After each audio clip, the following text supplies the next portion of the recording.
बहुत समय पहले पहाड़ों की गोद में बसे एक छोटे से सुंदर गांव में लालू नाम का एक गरीब लेकिन बहुत ईमानदार लकड़हारा रहता था। वह अपनी बूढ़ी माँ और छोटे बच्चों के साथ एक साधारण सी झोपड़ी में रहता था। हर सुबह सूरज की पहली किरण के साथ वह अपनी पुरानी लोहे की कुल्हाड़ी कंधे पर रखकर जंगल की ओर निकल पड़ता था। उसकी कमाई से ही उसके परिवार का गुजारा होता था। एक दिन वह जंगल में एक घने पेड़ के पास पहुंचा जो नदी के ठीक किनारे पर था। आज मैं इस पेड़ से काफी लकड़ियां काट लूंगा, लालू ने मन ही मन सोचा और पूरी मेहनत से काम में जुट गया।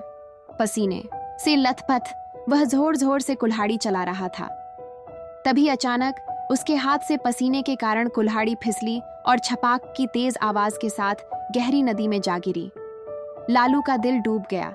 उसने नदी में झांक कर देखा, लेकिन पानी बहुत गहरा और गंदा था। उसकी कुल्हाड़ी कहीं नजर नहीं आ रही थी। हे भगवान, अब मैं क्या करूंगा? वह निराश होकर सोचने लगा। मैं खाली हाथ घर कैसे जा सकता हूँ? अपने बच्चों को क्या खिलाऊंगा? यही सोचकर वह नदी किनारे बैठकर फूट फूट कर रोने लगा।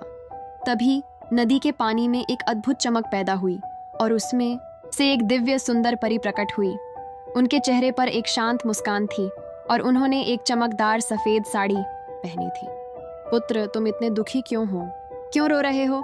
परी ने बहुत ही कोमल आवाज में पूछा। लालू ने अपनी आंखों के आंसू पोंछे और कांपती हुई आवाज में अपनी पूरी कहानी सुनाई। परी ने ध्यान से सब कुछ सुना और बोली, चिंता मत करो, मैं तुम्हारी मदद करने की कोशिश करती हूँ। यह कहकर वह पानी में गायब हो गईं। कुछ ही पलों में वह हाथ में एक शानदार सोने की कुल्हाड़ी लेकर वापस आईं, जिस पर कीमती रत्न जड़े हुए थे। क्या यह तुम्हारी कुल्हाड़ी है? परी ने पूछा। लालू ने उस चमकदार कुल्हाड़ी को देखा, लेकिन उसने तुरंत सिर हिलाकर कहा, नहीं देवी, ये मेरी नहीं है। मेरी कुल्हाड़ी तो साधारण लोहे की थी। परी मुस्कुराई और फिर से पानी में चली गई। इस बार वह एक चमचमाती चांदी की कुल्हाड़ी लेकर लौटी। तो शायद यह तुम्हारी होगी? उन्होंने पूछा। लालू ने फिर से ईमानदारी से इनकार कर दिया। नहीं, यह भी मेरी नहीं है। कृपया मुझे मेरी पुरानी कुल्हाड़ी ही ढूंढ दीजिए। लालू की इस अटूट ईमानदारी को देखकर परी का हृदय प्रसन्नता से भर गया। वह जोर से मुस्कुराई और बोली, तुम वास्तव में एक बहुत ही ईमानदार व्यक्ति हो। तुम्हारी सच्चाई किसी भी कीमती धातु से ज्यादा मूल्यवान है। यह कहते हुए परी ने अपना हाथ बढ़ाया और पानी से लालू की पुरानी लोहे की कुल्हाड़ी, साथ ही सोने और चांदी की दोनों कुल्हाड़ियां भी बाहर निकाल लीं। तुम्हारी ईमानदारी के इनाम के तौर पर ये दोनों कुल्हाड़ियां अब तुम्हारी हैं। लालू की आंखों में खुशी के आंसू आ गए।